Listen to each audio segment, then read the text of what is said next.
নাম বলে দিতে পারবে, বাপের নাম বলে দিতে পারবে, অস্ত্র কোথায় আছে সেটা বলে দিতে পারবে। তাদেরকে বলেন লিস্টটা দিতে, সেনাবাহিনী লাগবে না, সেনাবাহিনীকে মাঠে নামানো লাগবে না, তারাই যথেষ্ট। তাদেরকে বলেন চাকরিতে থাকতে হলে অস্ত্রধারীদের নাম, অস্ত্রগুলা কোথায় আছে ফেরত দেওয়ার ব্যবস্থা করবে। এই কাজগুলো তাকে করতে হবে, অস্ত্র উদ্ধার করতে হবে। সংবিধান প্রতিষ্ঠানগুলো ধ্বংস করে দিয়েছে। বিচার বিভাগ ইনশাল্লাহ আস্তে আস্তে ভালো দিকে যাচ্ছে। ৩ জন বিচারক এখনো আছে, সেই বিষয়েও সরকার চিন্তা করা উচিত।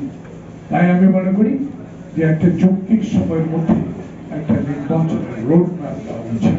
কারণ এই রোড ম্যাপ দিলেই জনগণ বিশ্বাস করবে এটা 111 সরকার না, এটা ছাত্র জনতা রক্তের বিনিময়ে অর্জিত সরকার। তাই আপনাদের বিশ্বাসটা আনতে হবে জনগণের।